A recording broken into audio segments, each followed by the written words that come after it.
आज हम CSS और PMS ऐसे राइटिंग के हवाले से एक नई सीरीज़ का आगाज़ करने जा रहे हैं। मैं इसमें जो ऐसे राइटिंग के हवाले से जितने भी एरियाज़ हैं, जितनी भी इसकी डायमेंशन है, एक एक एरिया को इन डिटेल और बड़े जामिया तरीके से कवर करूं। अब दूसरे लेवल के ऊपर हम बात करते हैं कि एक अच्छे ऐसे की इंग्रेडिएंट्स क्या होती हैं। अब हम बात करेंगे कि एक जो ऐसे होता है, ऐसे कितनी तरह के होते हैं। हम डिफरेंट टाइप्स ऑफ ऐसे के हवाले से बात करेंगे। प्रॉब्लम बेस्ड एसेज होते हैं, एक्सपोजिटरी एसेज होते हैं, परसुएसिव एसेज होते हैं, लिटरेरी एसेज होते हैं, काज एंड इफेक्ट एसेज होते हैं, कंपेयर एंड कंट्रास्ट एसेज होते हैं और एट लास्ट के ऊपर जो है वो आर्गुमेंटेटिव एसेज होते हैं। मेरा अपना ख्याल ये है कि परसुएसिव एसेज की हद तक जो है आप इसमें डिफरेंट स्टांस नहीं ले सकते, बल्कि आपने वही स्टांस लेना है जो टाइटल आपसे डिमांड कर रहा है। बिस्मिल्लाहिर्रहमानिर्रहीम जी, मैं अली अवैस बांट बिल्डिंग न्यू पाकिस्तान से। आज हम CSS और PMS ऐसे राइटिंग के हवाले से एक नई सीरीज़ का आगाज़ करने जा रहे हैं। जैसा कि आपको पता है कि जो ऐसे राइटिंग है ये कंपटीशन के एग्ज़ाम का सबसे टफ़ टास्क है और सबसे मुश्किल पेपर होता है। तो मेरी कोशिश होगी कि हम जो CSS और PMS के ऐसे के ऊपर सीरीज़ बनाने जा रहे हैं ये एक मीनिंगफुल सीरीज़ हो और मैं इसमें जो ऐसे राइटिंग के हवाले से जितने भी एरियाज़ हैं, जितनी भी इसकी डायमेंशन है, एक एक एरिया को इन डिटेल और बड़े जामिया तरीके से कवर करूं, ताकि ये जो एस्पिरेंट्स हैं उनके लिए वाकई ही एक मीनिंगफुल और एक ऐसा कंट्रीब्यूशन हो जो उनको हेल्प आउट करे और ऐसे के हवाले से उनकी जो क्यूरीज़ हैं उसके हवाले से क्लैरिटी डेवलप करे। सबसे पहले हम जो एकेडमिक ऐसे राइटिंग है उसकी डेफिनेशन के ऊपर बात करेंगे और फिर देखेंगे कि कितनी तरह के ऐसेज होते हैं, ऐसे की कितनी टाइप्स हैं, और फिर हम हर टाइप की कुछ एग्जांपल्स लेंगे CSS के जो पास पेपर्स हैं उनमें से। तो होप्स हो कि जो ऐसे क्या है और ऐसे की कितनी किस्में हैं, ऐसे की टाइप्स कितनी हैं, इसके हवाले से हम एक बड़ा जो है वो मीनिंगफुल वीडियो ये करेंगे और इस हवाले से काफ़ी क्लैरिटी आपको डेवलप होगी। सबसे पहले तो हम बात करते हैं कि एकेडमिक ऐसे राइटिंग होती क्या है। अगर मैं एकेडमिक ऐसे राइटिंग के डेफिनेशन के ऊपर बात करूं तो कहता है एकेडमिक ऐसे writing refers to the process of crafting a structured and well-reasoned piece of writing that presents arguments or analysis on a specific topic within an academic context। इसके कहने का मतलब ये है कि ऐसे राइटिंग जो है वो एक ऐसा प्रोसेस है जिसमें आप एक वेल स्ट्रक्चर्ड और वेल रीजन्ड जो है वो पॉइंट ऑफ व्यू शेयर करने की कोशिश करते हैं, एनालिसिस शेयर करने की कोशिश करते हैं, आर्गूमेंट शेयर करने की कोशिश करते हैं किसी पर्टिकुलर टॉपिक के ऊपर। ज़्यादा सिंपल तरीके से बताता हूँ, ये ऐसे राइटिंग एक ऐसी पीस ऑफ राइटिंग है जिसमें आप एक ऑर्गेनाइज्ड वे में, स्ट्रक्चर्ड वे में और एक वेल रीजन्ड वे के अंदर किसी भी टॉपिक के ऊपर अपना पॉइंट ऑफ व्यू, अपना एनालिसिस और अपने आर्गूमेंट शेयर करते हैं। अब दूसरे लेवल के ऊपर हम बात करते हैं कि एक अच्छे ऐसे की इंग्रेडिएंट्स क्या होती हैं। एक अच्छा ऐसे जो है वो सिंपल होता है, एक अच्छे ऐसे के अंदर क्लैरिटी होती है, एक अच्छा ऐसे जो है वेल स्ट्रक्चर्ड होता है, एक अच्छा ऐसे जो है वेल रीजन्ड होता है, एक अच्छा ऐसे जो है उसमें लॉजिकल रीजनिंग और एक कोहेजन होती है, उसमें एक नेचुरल फ्लो होता है और उसके बाद उसमें फॉर्मल टोन, उसका फॉर्मल टोन और फॉर्मल स्टाइल होता है। तो ये एक अच्छा ऐसे है, ये उसकी इंग्रेडिएंट्स होती हैं। अब हम बात करेंगे कि एक जो ऐसे होता है, जो ऐसे है, ऐसे कितनी तरह के होते हैं। हम डिफरेंट टाइप्स ऑफ ऐसे के हवाले से बात करेंगे, particularly with respect to CSS and with respect to PMS। इसके बारे में अगर हम बात करें तो आपके सामने स्क्रीन पे ये टाइप्स ऑफ ऐसे चल भी रहे होंगे। इसमें सबसे पहली जो टाइप है वो है प्रॉब्लम बेस्ड ऐसे, और प्रॉब्लम बेस्ड ऐसे हैं जो किसी प्रॉब्लम को डील करते हैं। एक्सपोजिटरी एसेज जो हैं वो कोई आपका एनालिसिस नहीं मांगते, डायरेक्ट आपको बता दिया जाता है कि जो पेपर सेटर है या जो पेपर चेक करने वाला है उसको क्या चाहिए, आप उसी पैटर्न के ऊपर चीज़ों को एक्सप्लेन कर देते हैं। फिर परसुएसिव ऐसे है, पेपर सेट करने वाला बंदा है वो अपनी जो इंक्लिनेशन है वो आपसे शेयर कर देता है ऑलरेडी, वो अपनी इंक्लिनेशन, वो अपनी डाइवर्जन आपसे ऑलरेडी शेयर कर देता है। फिर लिटरेरी एसेज, जो लिटरेरी एसेज होते हैं, फिर काज एंड इफेक्ट एसेज होते हैं, फिर कंपेयर एंड कंट्रास्ट एसेज होते हैं, और फिर आर्गुमेंटेटिव एसेज होते हैं। मैं दोबारा इनको जो है वो आपसे शेयर करता हूँ कि प्रॉब्लम बेस्ड एसेज होते हैं, एक्सपोजिटरी एसेज होते हैं, परसुएसिव एसेज होते हैं, लिटरेरी एसेज होते हैं, काज एंड इफेक्ट एसेज होते हैं, कंपेयर एंड कंट्रास्ट एसेज होते हैं, और एट लास्ट के ऊपर जो है वो आर्गुमेंटेटिव एसेज होते हैं। इन सारे एसेज को लिखने का एक ख़ास तरीका होता है, एक ख़ास स्ट्रक्चर होता है, जिनको हम आने वाली वीडियोस के अंदर डिस्कस करेंगे। तो अभी मैंने टाइप्स ऑफ एसेज के ऊपर बात की, अब मैं हर टाइप को कोरोबरेट करने के लिए, उसको मज़ीद क्लैरिटी आपके लिए डेवलप करने के लिए, हर टाइप के पर्सपेक्टिव के अंदर जो CSS के पास पेपर्स में एसेज आए हैं वो आपसे शेयर करूंगा, ताकि हर टाइप को लेके आपके माइंड में क्लैरिटी डेवलप हो जाए और किसी भी तरह की एम्बिग्विटी मौजूद ना रहे। अगर मैं प्रॉब्लम बेस्ड एसेज की बात करूं तो ये आपके स्क्रीन के ऊपर एक जो है डॉक्यूमेंट आपके सामने चल भी रहा होगा, जिसमें मैंने कुछ प्रॉब्लम बेस्ड एसे को जिक्र किया है जो पास CSS के पेपर्स के अंदर आए हैं।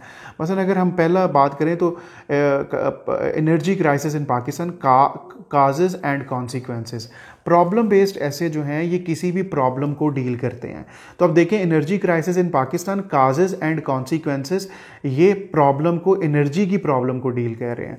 फिर दूसरा इसके अंदर ऐसे है, ये भी CSS के पास पेपर्स में आया हुआ है, higher education in Pakistan, ills and remedies.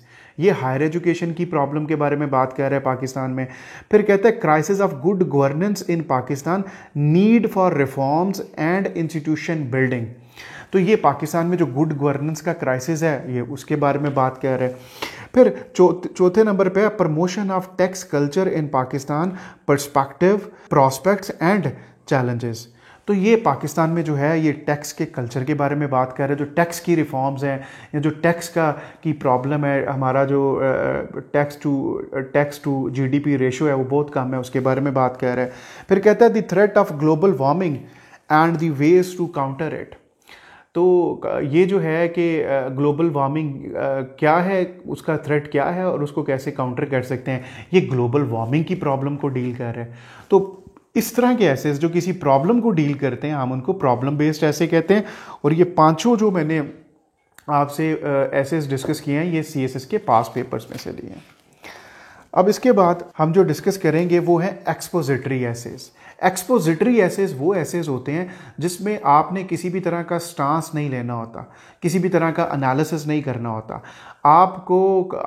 आपकी जो लेआउट है या आपकी डायरेक्शन जो है वो आपको पेपर के अंदर जो टाइटल है उसके अंदर मिल जाती है, और आपने उस लेआउट के साथ खुद को इक्वेट करके आपने अपना पर्सपेक्टिव जो है वो शेयर कर देना होता है। कोई एनालिसिस, कोई स्टांस, इस तरह की चीज़ इसके अंदर शामिल नहीं होती। अगर मैं इसके अंदर एग्जांपल दे सकूं, सीधे सीधे ये जो है वो एसेज होते हैं, और बड़े ऐसे करने के हवाले से ये एक बहुत अच्छी ऑप्शन हो सकती है और इसको कंसिडर किया जाना चाहिए, क्योंकि इनको ये इजी गोइंग होते हैं, इनको अटेम्प्ट करना इजी होता है और इनमें अच्छा स्कोर करना भी इजी होता है। मसलन एक्सपोजिटरी एसेज में बात करते हैं democracy in Pakistan, hopes and hurdles. कोई एनालिसिस नहीं चाहिए, डेमोक्रेसी इन पाकिस्तान, होप्स बता दें और हर्डल्स बता दें। इसके बाद कहता है कि pros and cons of globalisation. कोई एनालिसिस नहीं है, प्रोज बता देने हैं और कॉन्स बता देने हैं ग्लोबलाइजेशन के। फिर कहता है the United Nations in the 21st century, obligations and limitations. आपने यूनाइटेड नेशंस के बारे में बताना है, उसकी ऑब्लिगेशंस के बारे में और उसकी लिमिटेशंस के बारे में बताना है। Very straightforward, very simple, very to the point. फिर coeducation, merits and demerits. Coeducation क्या है और उसके मेरिट्स और डीमेरिट्स क्या है। वेरी कि आपकी होप्स जो हैं वो जब आप आर्गूमेंट्स दें तो आपकी होप्स ज़्यादा होनी चाहिए और आपकी हर्डल्स कम होनी चाहिए।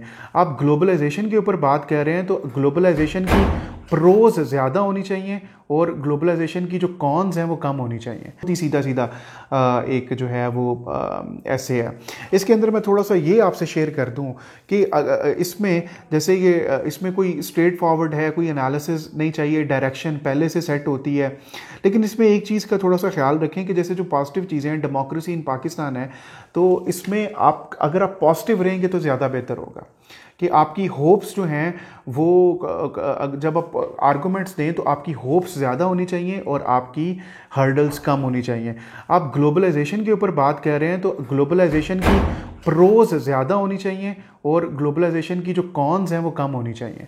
उसके बाद अगर हम जो है को एजुकेशन है तो मेरिट्स ज़्यादा होने चाहिए, डीमेरिट्स कम होने चाहिए। मतलब कुछ चीज़ें हैं जिनको इनहेरेंटली, कुछ चीज़ें हैं जिनको अच्छा समझा जाता है। जब उनको अच्छा समझा जाता है तो उसमें फिर आप भी थोड़ा सा इंक्लाइन जो है वो पॉजिटिव साइड के ऊपर हो। तो ये थोड़ा सा ख्याल रखना है। बाकी जैसे मैंने आपसे शेयर किया कि बड़ी आसानी के साथ उसने एक्सप्लेन कर दिया कि उसको क्या चाहिए। आपको बहुत ज़्यादा माइंड अप्लाई करने की, बहुत एनालिसिस करने की, बहुत ज़्यादा चीज़ों को पॉन्डर करके आर्टिकुलेट करने की इसमें ज़रूरत नहीं होती। इसके बाद अगर हम लोग बात करें परसुएसिव एसेस के बारे में, परसुएसिव एसेस वो एसेस होते हैं जिसमें जो एक ऐसे के बारे में जो टाइटल है वो ऐसे के बारे में अपनी इंक्लिनेशन ऑलरेडी शो कर देता है। वो बता देता है कि उसको इस ऐसे में आपका किस साइड का पर्सपेक्टिव चाहिए। ठीक है, कुछ लोग इसके ऊपर डिस्कशन करते हैं परसुएसिव एसेस के ऊपर कि इसमें आप जो आपके टाइटल का स्टांस है आप उससे हट के भी स्टांस ले सकते हैं। तो मेरा ख्याल है कि इसके ऊपर लोगों की जो ऐसे पढ़ाते हैं उनकी डिफरेंट अप्रोचेस हैं, वो डिफरेंट राय है। काफ़ी सारे लोग कहते हैं कि आप इसके ऊपर जो है वो आपका पॉइंट ऑफ व्यू जो है वो जो टाइटल का पॉइंट ऑफ व्यू उससे डिफरेंट भी हो सकता है। मेरा अपना ख्याल ये है कि परसुएसिव एसेस की हद तक जो है आप इसमें डिफरेंट स्टांस नहीं ले सकते, बल्कि आपने वही स्टांस लेना है जो टाइटल आपसे डिमांड कर रहा है। क्योंकि आपको टाइटल की लैंग्वेज से लगेगा कि वो आपको फोर्स कर रहा है, वो आपको कंपेल कर रहा है, वो आपको इम्पेल कर रहा है, वो आपको पुश कर रहा है कि आपने इस टॉपिक को इसी पर्सपेक्टिव के अंदर देखना है। तो उस हवाले से थोड़ा सा हम चीज़ों को पास पेपर्स में जो परसुएसिव एसेस आए हैं उनको डिस्कस कर लेते हैं ताकि क्लैरिटी डेवलप हो जाए। और मैंने उसमें बता दिया कि इसमें जो परसुएसिव ऐसे में टाइटल है आप उससे हट के या आप उसके अपोजिट व्यू के अंदर ऐसे नहीं लिख सकते। देखिए मैं आपके सामने एक्सप्लेन करूंगा तो आपको अंदाज़ा हो जाएगा। Both parents should assume equal responsibility in raising a child. कि वालदैन में दोनों को अपना जो बच्चे है उसको रेज करने की इक्वल रिस्पॉन्सिबिलिटी लेनी चाहिए। कहते हैं बोथ पेरेंट्स शुड। तो इसमें आप देख रहे हैं कि फोर्स का एलिमेंट आ रहा है कि वो चाहता है यही आपका पॉइंट ऑफ व्यू होना चाहिए। इसी डोमेन अगर आप लिखना चाहते हैं ऐसे तो इसी डोमेन में, इसी पर्सपेक्टिव में, इसी डायरेक्शन में आपने ऐसे लिखना है। आप ये नहीं लिख सकते कि जी मेरा नहीं ख्याल कि ये माँ का काम है, उसी को इसमें लीड करना चाहिए, उसी को इसमें लीडिंग रोल में आना चाहिए, उसी को बच्चों को पालना चाहिए, उसी को आगे लेके चलना चाहिए, इस सारे उसी की ये प्राइम रिस्पॉन्सिबिलिटी है। ये स्टांस नहीं ले सकते क्योंकि उसकी राइटिंग के अंदर उसने इस चीज़ को इंडिकेट कर दिया है, आपको वो पुश कर रहा है और फोर्स कर रहा है कि आपने इसी पर्सपेक्टिव में चीज़ों को लिखना है। फिर दूसरा है to encourage healthy eating, higher taxes should be imposed on soft drinks and junk food। तो इसमें भी देखें कि आपको उसकी वर्डिंग से पता चल रहा है कि फोर्स कर रहा है कि higher taxes should be imposed on soft drinks and junk food. तो आपने यही पर्सपेक्टिव लेके चलना है। Real development should transform people's life, not just economic statistics.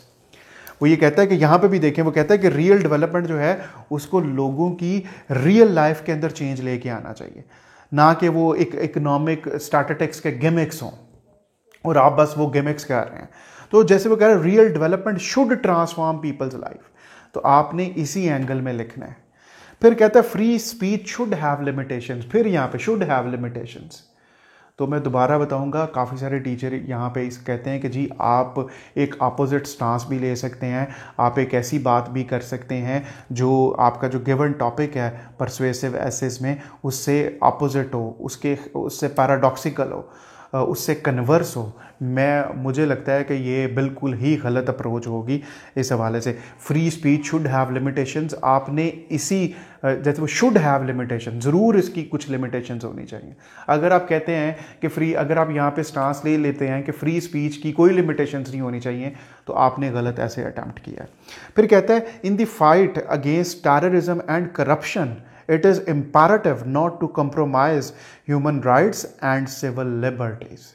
वो कहते हैं कि अगर टेररिज्म और करप्शन के ख़िलाफ़ जंग में हमें ह्यूमन राइट्स और सिविल लिबर्टीज़ को कंप्रोमाइज़ नहीं करना चाहिए। तो आप भी इसमें मुख्तलिफ स्टांस नहीं ले सकते, ठीक है।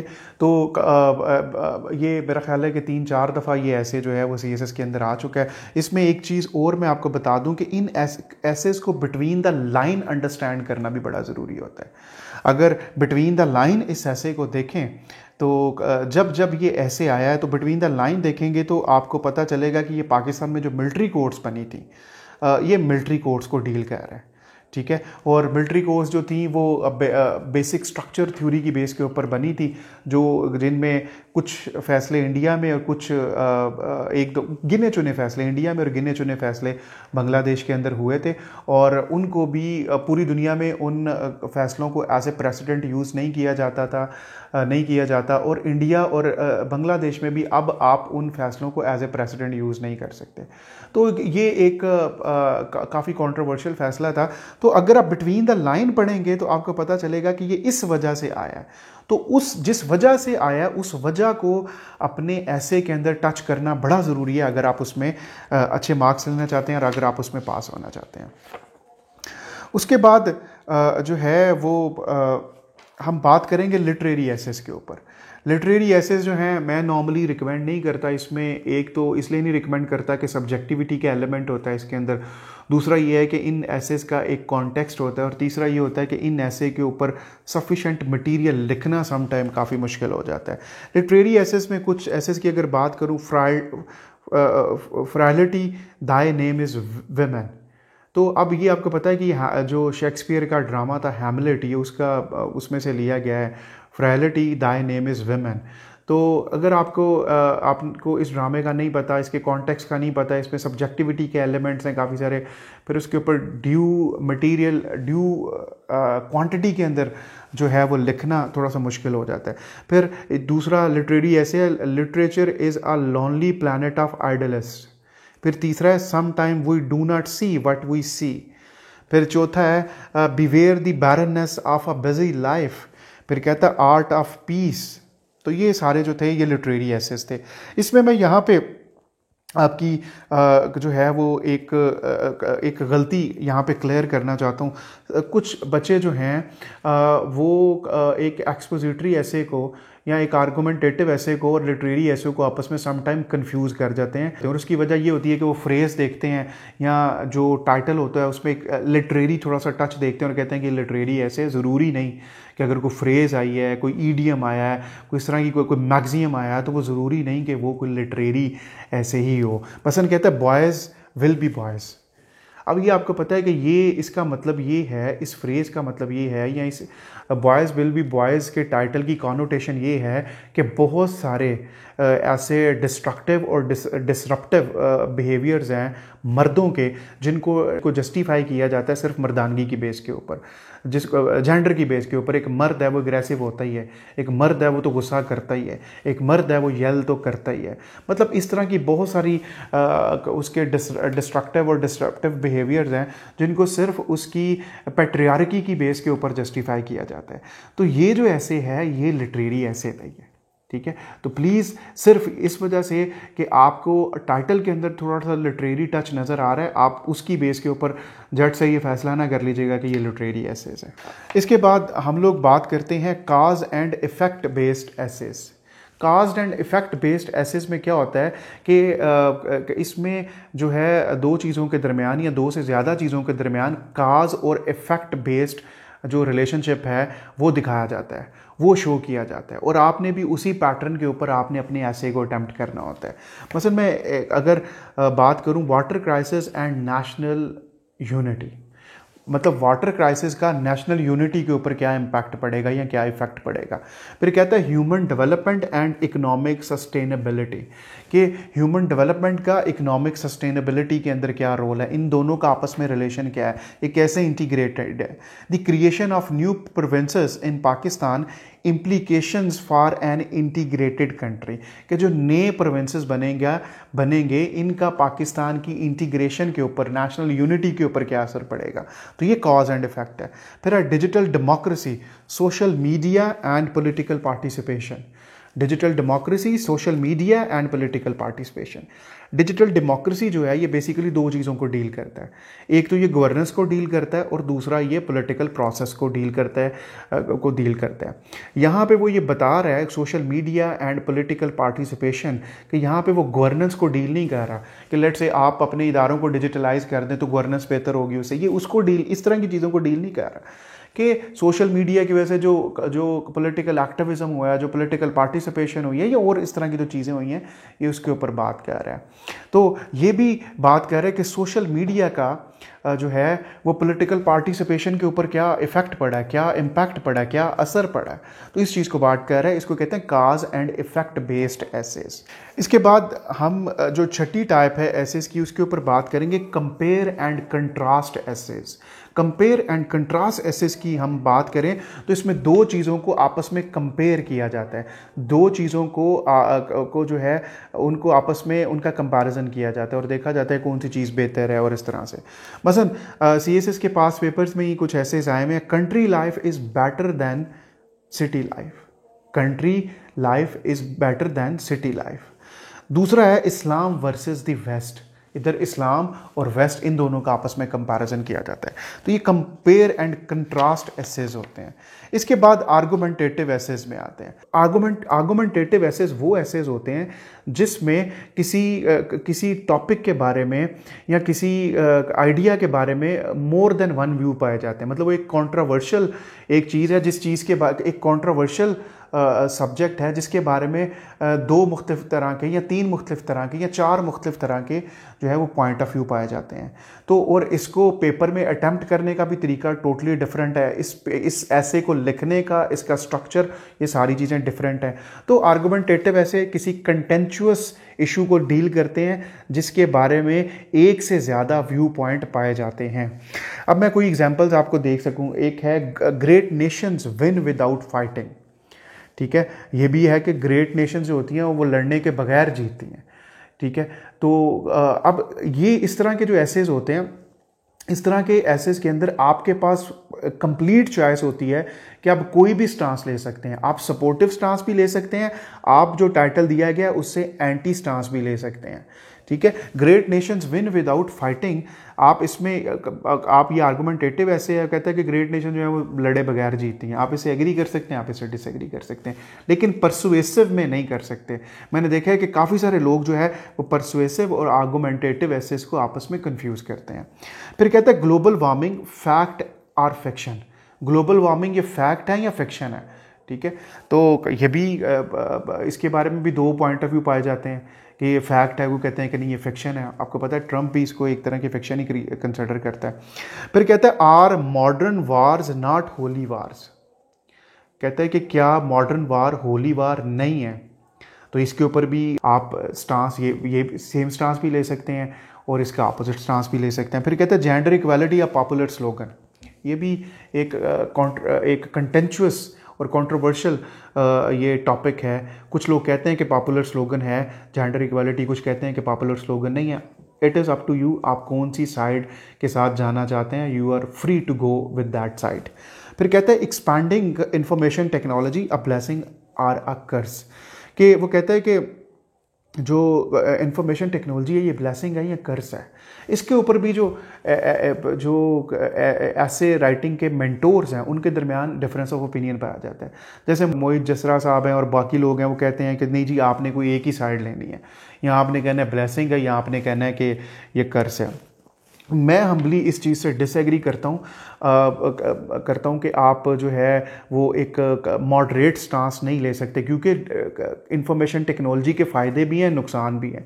डेफिनेटली इसके फ़ायदे नुकसान से ज़्यादा हैं, लेकिन मेरा ख्याल है कि वो ऐसे के अंदर ये चाह रहा होता है कि आप कंप्लीट पिक्चर इस हवाले से, उस टॉपिक के हवाले से आपके माइंड में जो कंप्लीट पिक्चर है वो उसके साथ शेयर करें। तो आप इसमें अपनी इंक्लिनेशन यही रखेंगे कि ये ब्लेसिंग है, लेकिन जो इसके साथ कुछ इल अटैच हैं वो भी आप बता देंगे, और आखिर पे आप ये भी बता देंगे कि वो जो इल्स अटैच हैं या वो जो इसके साथ कुछ ड्रॉबैक्स अटैच हैं उनको कैसे, क्या रेमेडियल मेजर लेके उनको को बदला जा सकता है, ठीक किया जा सकता है, अपनी फेवर में किया जा सकता है। मैं एक और इसके अंदर एग्जांपल देना चाहूँगा। Exploring the world of English जो किताब है सैयद सदात हुसैन की, बहुत ही अच्छी किताब है, और मैं तो ये कहूँगा कि इंग्लिश के हवाले से एक क्लासिकल वो बुक है। उसके अंदर भी जब सैयद सदात हुसैन साहब इस तरह के ऐसे की बात करते हैं तो वो उसमें कहते हैं कि आपको दोनों both side of a coin आपको दिखाने चाहिए, लेकिन आपको उसमें अपनी इंक्लिनेशन को भी वाज़ा तौर पे दिखाना चाहिए कि आपकी इंक्लिनेशन इसमें किस साइड पे है। तो information technology, expanding information technology, blessing और कर्स, आप दोनों साइड बताएंगे कि इसके फ़ायदे क्या हैं, इसके नुकसान क्या हैं, लेकिन इसके फ़ायदों को आप ओवरवेलमिंगली नुकसान से ज़्यादा दिखाएंगे। अगर आप नुकसान को नहीं दिखाते तो मेरा ख्याल है कि उसको लगेगा कि इस आइडिया को लेके, इस टॉपिक को लेके आपके पास क्लैरिटी नहीं है, आपने कॉम्प्रिहेंसिवली इस टॉपिक को कवर नहीं किया। जो है सैयद सदात हुसैन साहब ने इसको सिनेमा के ऊपर लेके एक एग्जांपल लिया कि सिनेमा बीनी के फ़ायदे हैं या नुकसान हैं, तो उन्होंने फिर बताया कि इस तरह के टॉपिक्स को किस तरह से डील करते हैं, और मैं इससे एग्री करता हूँ कि इसमें दोनों साइडें दिखाएं, लेकिन अपनी इंक्लिनेशन जो आपकी है उसको भी वाज़ह तौर पे इंडिकेट करें कि इंक्लिनेशन क्या है आपकी। फिर कहता है, will the rule of law always remain an impracticable myth in Pakistan. वो आपसे पूछ रहा है, ठीक है। कुछ लोग होंगे जो ऑप्टिमिस्टिक होंगे, कुछ लोग होंगे जो इस चीज़ को लेके पैसिमिस्टिक होंगे, कि वो कहता है कि रूल ऑफ लॉ जो है ये क्या इम्प्रैक्टिकेबल है पाकिस्तान में। तो कुछ लोग कहेंगे कि इम्प्रैक्टिकल नहीं है, कुछ लोग कहेंगे कि है। मतलब आप कोई भी एक स्टांस ले सकते हैं, लेकिन इसमें दोनों में आप फ्री हैं कि दोनों में से कोई एक स्टांस आप ले लें। उसके बाद हम बात करते हैं आर्गुमेंटेटिव के अंदर, online learning is not only convenient but often more effective than traditional instruction. दूसरा है, not economy but politics is a key to success. ये दो भी आर्गुमेंटेटिव एसेज हैं, लेकिन इस तरह के जो एसेज हैं, इस तरह के एसेज के अंदर आपको जो टाइटल है वो वाज़ह तौर के ऊपर अपनी इंक्लिनेशन शो कर रहा होता है।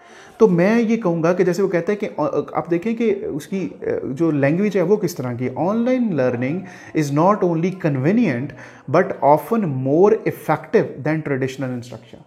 तो इसमें उसकी इंक्लिनेशन नज़र आ रही है। तो मैं ये कहूँगा कि इसमें गलत नहीं है अगर आप दूसरा स्टांस भी ले लें, लेकिन इस तरह के टाइटल्स जिसमें उसकी वाज़ह थोड़ी सी इंक्लिनेशन इस हवाले से आपको थोड़ी सी नज़र आ रही है आर्गुमेंटेटिव, ऐसे में आप उसमें अपोजिट स्टांस लेने से गुरेज करें, ठीक है। अगर ले लेंगे गलत नहीं है, लेकिन मेरा ख्याल है कि अगर इसमें ना लें, इसी जो है इसी स्टेटमेंट के साथ जाएं तो that would be a more appropriate approach. Risk factor फिर नहीं रहेगा। अगर आप अल्टरनेटिव लेते हैं तो शायद रिस्क फैक्टर डेवलप हो जाए, और चूँकि उसको लग रहा है वो पहले से अपनी इंक्लिनेशन शो कर रहा है, तो वो ज़्यादा चांसेस हैं कि अगर आप कहते हैं कि ऑनलाइन लर्निंग नहीं, ट्रेडिशनल लर्निंग ही बेहतर है, इसी तरह चीज़ों को चलना चाहिए, तो शायद वो आपके इस पॉइंट ऑफ व्यू को ज़्यादा पसंद ना करें। या वो कहते हैं not economy but politics is की टू सक्सेस। आप कहते हैं नहीं जी, पॉलिटिक्स बाद में आती है, पहले इकोनॉमी आती है, ठीक है। नेचुरल जो ऑर्डर है वो भी यही है कि पहले पॉलिटिकल सिस्टम जो है वो सेट होता है, और उसके बाद वो पॉलिटिकल सिस्टम और वो पॉलिटिकल स्टेबिलिटी और पॉलिटिकल विजन जो है वो ट्रांसलेट होता है आपकी इकोनॉमिक प्रोग्रेस के अंदर। तो अगर आप कहते हैं नहीं, इकोनॉमी पहले इंपॉर्टेंट है, बाकी चीज़ें बाद में हैं, तो वैसे भी ठीक नहीं है। और ये जो उसने स्टेटमेंट दी है पेपर के अंदर, ये उसकी जो इंक्लिनेशन है उसके भी बिल्कुल अपोजिट साइड के ऊपर चल रही है। तो हमने पूरी सीरीज़ को स्टार्ट की है ऐसे राइटिंग की, और मैं आपको अश्योर करवाता हूँ कि ये जो सीरीज़ होगी इतनी मीनिंगफुल सीरीज़ मेरे मुताबिक अभी तक यूट्यूब के ऊपर नहीं पड़ी हुई। इस हवाले से हम हैं जो सबसे पहले इसमें बहुत मीनिंगफुल कंट्रीब्यूशन करेंगे और एवरी नुक एंड कॉर्नर ऑफ एसे को हम डिस्कस करेंगे, कोई भी चीज़ नहीं छोड़ेंगे। और अगर आप इस पूरी सीरीज़ को देख लेंगे तो आप CSS और PMS या कंपटीशन के किसी भी एग्ज़ाम के हवाले से, जिस तरह डिस्क्रिप्टिव हमारे एग्ज़ाम्स होते हैं, जैसे assistant director FI, assistant director IB या इस तरह के और जो डिस्क्रिप्टिव एग्ज़ाम होते हैं, उन सारों में आपको बहुत ये सीरीज़ हेल्प करेगी, बड़ी क्लैरिटी डेवलप करेगी और आपकी ऐसे राइटिंग के अंदर पास होने की प्रोबेबिलिटी को डेफिनेटली मल्टीपल टाइम जो है वो एक्सटेंड कर देगी। आपके टाइम का बहुत शुक्रिया। Thank you very much.